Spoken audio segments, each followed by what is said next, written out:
दौरान आप लोगों से मिलने का मौका मिला, बातचीत हुई और अब चुनाव खत्म हो गया, परिणाम आ गए। उसके बाद ये जरूरी था कि हम आप लोगों का भी, मीडिया ने भी इन चुनाव में शिमला की बात करें या पूरे प्रदेश की बात करें। मुझे मौका मिला धर्मशाला में, हमीरपुर में या देरा में आपके साथियों से बातचीत करने का।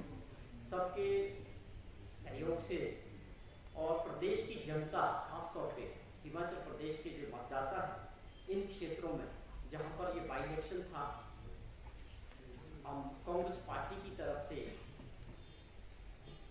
उन सभी मतदाताओं का, आप सबका धन्यवाद करते हैं कि आप लोगों ने बहुत सहयोग किया। एक अच्छा चुनाव संपन्न हुआ जिससे एक दिशा मिली और जो लोग चुने गए उनको भी हम बधाई देते हैं कि विधानसभा के अंदर उनका पारी शुरू होगी।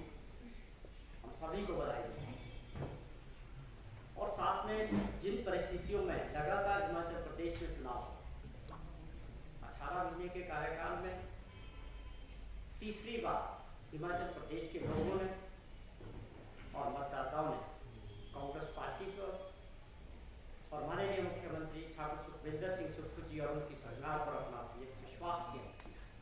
ये अपने आप में हिमाचल प्रदेश के लिए एक अलग अनुभव था। पहली बार प्रदेश के अंदर ऐसी परिस्थितियां बनी कि लोगों द्वारा चुनी गई लोकतंत्र की सरकार को कराने के प्रयास धन बल के जरिए किए और एजेंसीज का मिसयूज करने का लोगों ने प्रयास किया और सारी बातों को प्रदेश की जनता ने और मतदाताओं ने पूरे देश के लिए मैसेज सेट कर दिया कि ऐसे लोगों का, जिन लोगों ने चुनी हुई सरकार को अपने लोगों, जिसमें अपने भी लोग शामिल थे कांग्रेस पार्टी के साजिश में, उनका क्या हर्ष होना चाहिए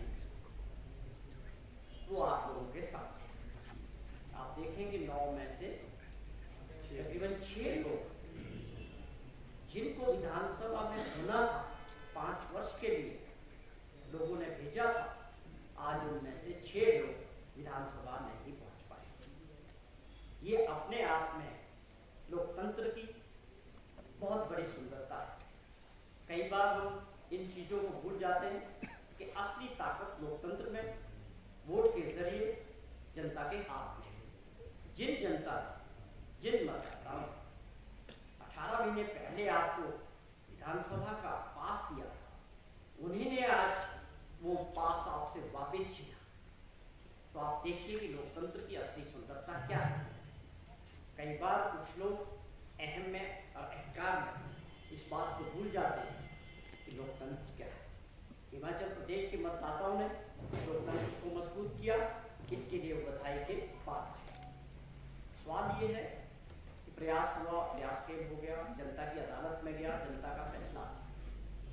निश्चित तौर पे जहां भी हम गए लोगों में एक भावना थी ये गलत, ऐसा नहीं होना चाहिए था। हिमाचल प्रदेश के लोग और जनता इस तरह की राजनीति को बिल्कुल भी पसंद नहीं करते और उसमें लोगों ने कोशिश की,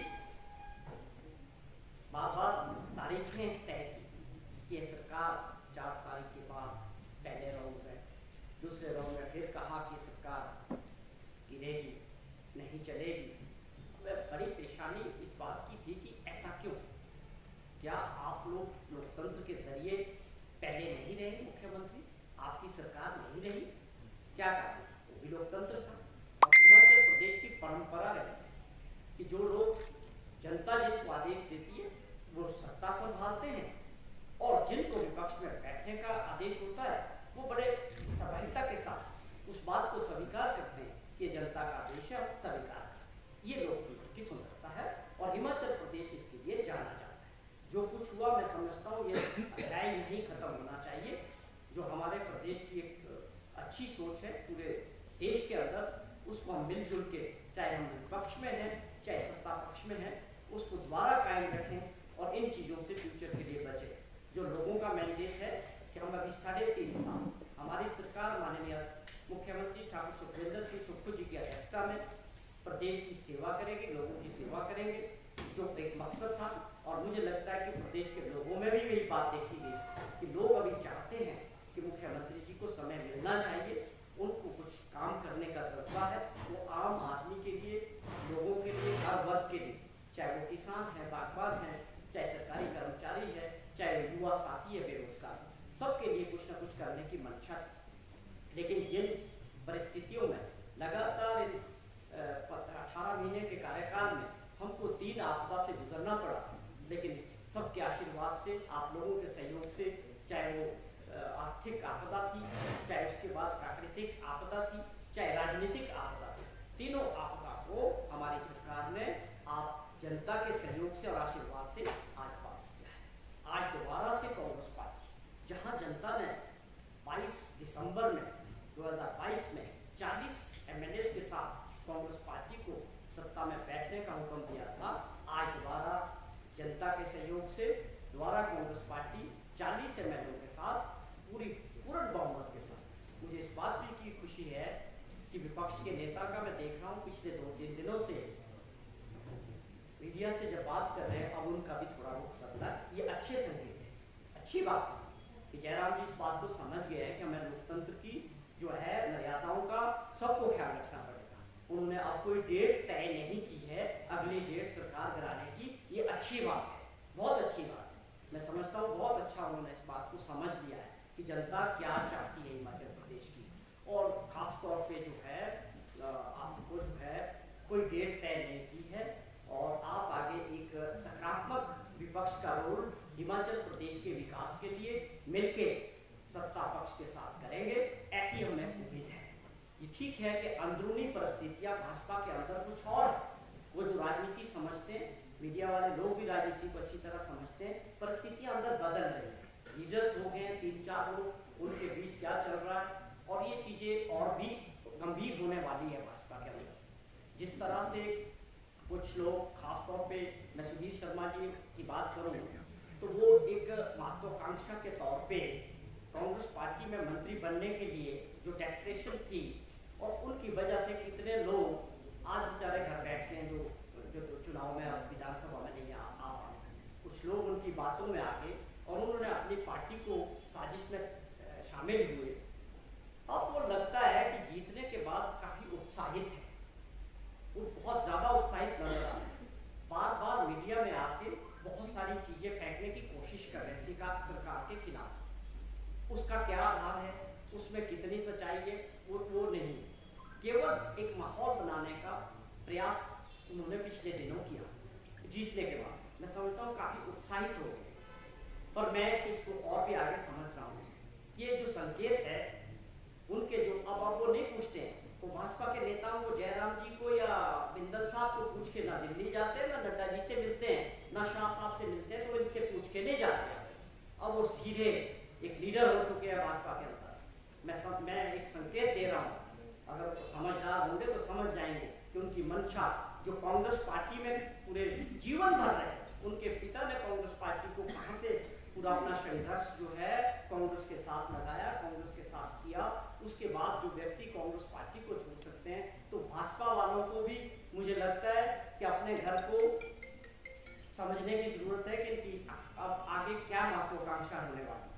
तो ये मैं एक इनडायरेक्टली ये कह रहा हूँ कि लीडरशिप की जो वर्चस्व की जो लड़ाई भाजपा में है, उसमें एक और आदमी जो है शामिल हो चुका है। ये कुछ बातें थी जो हम आपके माध्यम से प्रदेश की जनता का, आप सभी का धन्यवाद करना चाहते थे कि आपने जहां कांग्रेस पार्टी को मजबूत किया, इस सरकार को मजबूत किया, इससे भी बड़ी बात है कि आपने लोकतंत्र को मजबूत किया। ये मैं बार बार इस बात का जिक्र करता हूँ। इस बात को लेकर मुझे ज्यादा खुशी है कि हिमाचल प्रदेश ने एक मैसेज देकर जनता ने एक दर्शा दिया कि लोकतंत्र के प्रति, अगर भारत दुनिया का सबसे बड़ा लोकतंत्र है तो हमें उस बात को सेट करना है, दुनिया के सामने एक एग्जाम्पल सेट करना है। वो हिमाचल प्रदेश के मतदाताओं ने देखो कि उस बात को निभाया। कुछ आप पूछना चाहेंगे? सर, मुख्यमंत्री दिल्ली में है, वो प्रधानमंत्री जी से मिले हैं, सांगन प्रोजेक्ट का मामला उठाया है, वित्तीय स्थिति का भी हवाला दिया है, कितनी उम्मीद लगती है आपको? देखिए, बार बार चुनाव होने की वजह से आप सभी जानते हैं तो मॉडल कोड ऑफ कंडक्ट की वजह से बहुत समय खराब हो, तकरीबन 4 महीने का समय हमारा कोड ऑफ कंडक्ट में चला गया, जिससे प्रदेश की जो विकास है, डेवलपमेंट है या विकास के कार्य हैं, वो निश्चित तौर पे प्रभावित हुए।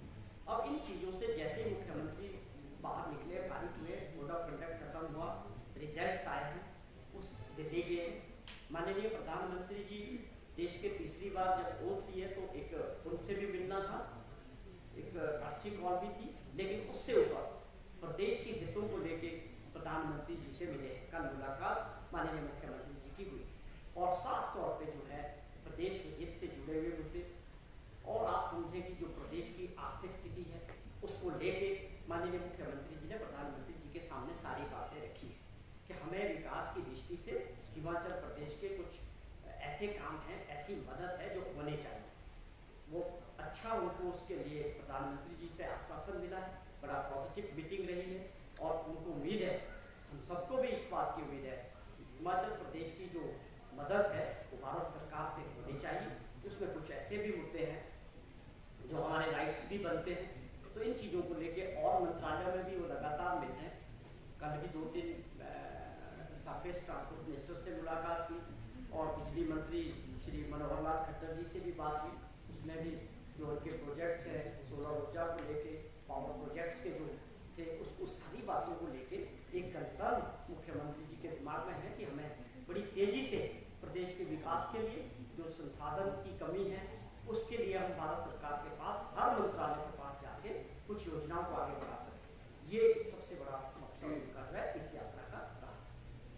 चौहान साहब, आपने कहा कि सुधीर शर्मा अब ओवरटेक कर रहे हैं हिमाचल के बीजेपी नेताओं को, तो क्या ऐसा लग रहा है कि खतरा है बीजेपी के नेताओं को सुधीर शर्मा? देखिए, हमने तो जो समझा अपनी राजनीतिक सूझबूझ से वो बात एक कही है। मुझसे ज़्यादा समझदार लोग और एक्सपीरियंस लोग भाजपा के अंदर बैठे हैं, वो इसको अच्छी तरह समझते होंगे। ये तो एक लग रहा है कि सुधीर शर्मा जी अपनी इस जीत से काफ़ी उत्साहित है, तो जिस तरह से उन्हें सरकार पे हमले करने का प्रयास कर रहे हैं उसमें कितनी वास्तविकता होती है या नहीं होती है, एक माहौल को बनाने का जो प्रयास हो रहा है वो एक फैक्ट्स पे होना चाहिए।